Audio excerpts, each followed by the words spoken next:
and either give them a conventional three-point play or a three-point shot. Lakers are down to 1 timeout remaining. The Magic do not have a foul to give. And I think defensively, if you're Orlando, you play Kobe Bryant head up. If the help has to come, it comes from the picker, not anybody else around the perimeter. They run the same play every time. They're going to throw it in and try to get Kobe Bryant on the back screen and then a pin down for him. Turkoglu plays off. They get it to Gasol. In the hands of Bryant. Quick three-pointer. Off the mark. No good. Fight for the rebound. Knocked loose on him. Tries to save it. Ariza has it. Ariza stumbling a bit. And then a timeout call by the Lakers with 16.3 remaining.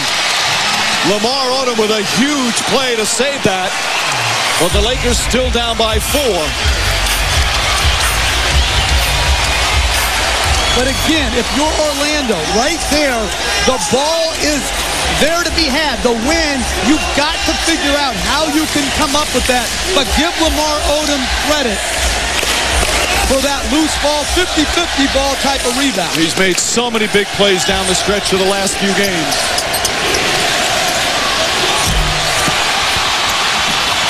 You know what? I take it back. Rashard Lewis there did the right thing. He blocked out. The ball took a bad bounce. Give all the credit to Lamar Odom right there. And Kobe Bryant missed. Bryant started the game 8 for 11. But he's just 2 for his last 12. That three-pointer off the mark. Still plenty of time for L.A. They could drive it to the rim. They do not need the three-point shot. But right now, a key for Los Angeles, they're out of timeouts. That was their final timeout.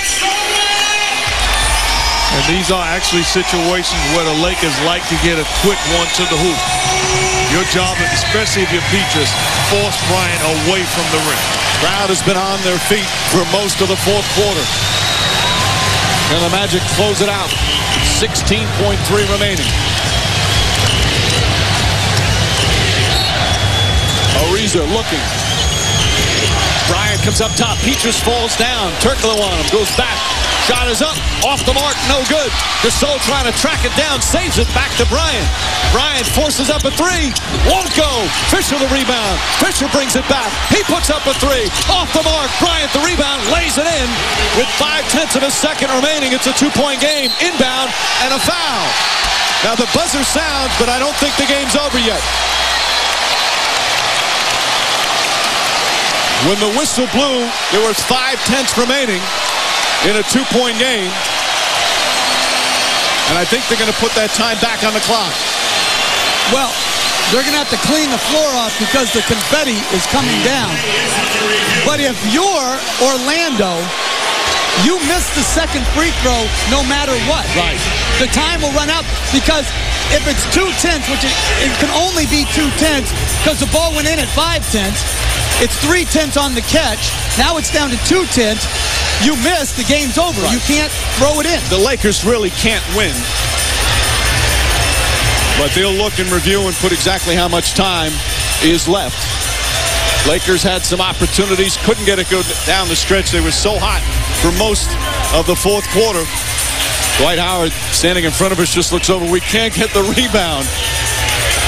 Well, you know what? The most amazing, and we're looking at the replay here. The game's over. Again, the fact that they have no timeouts remaining. You know, what will go unnoticed is Bryant he struggled down the stretch. But I love the fact that even with 0.5 left to go in the ballgame, he's the one guy looking to deny and commit a foul. He is closing out until the buzzer rings. Listen. That's what they put up. If you make the first one, it ends it basically. Because then if you make the second one, the game's over. And if you miss the second one, the only thing you can't do is airball the second free throw. Right. That's it. Just hit the rim. I say that's the only way. I say there should be a fine whoever is in charge of the confetti. But by the way, this is why they play them out. This is why the officials are so particular about 0.1 of a second, because there always is that possibility. Like you say, if an air ball on the free throw, it's a violation. They can take it out. But even on then, I mean, they'd have to put up a miracle shot by throwing it to the basket and a tip-in. So they have 0.2 of a second on right now, and I think that's where they're going to keep it. 0.3 of a second you can catch and shoot. but 0.2 of a second. You can only score on a tip-in or a high lob on an alley-oop as long as there's no control on the ball, which is nearly impossible to do from the full length of the floor.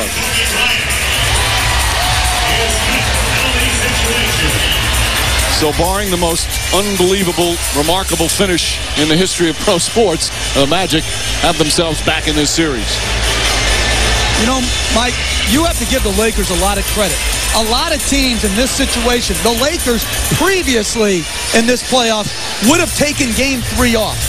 I thought they came out here with a great attitude towards trying to put this series away, and give Orlando credit for responding and playing great basketball.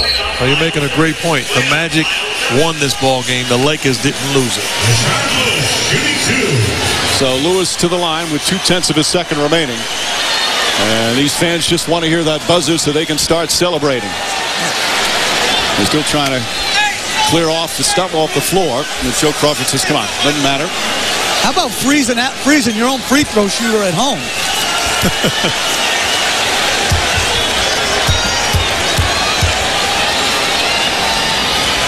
So Lewis hits that. That makes it a three-point game. And as you say, barring an air ball here, this one is over. And Stan Van Gundy will get the finals win. And the Orlando Magic, first finals victory in franchise history. Knocks it down. And the Orlando Magic are back in the series. It's now 2-1. Another terrific game. This time the Magic hold on and get the victory in front of this raucous crowd.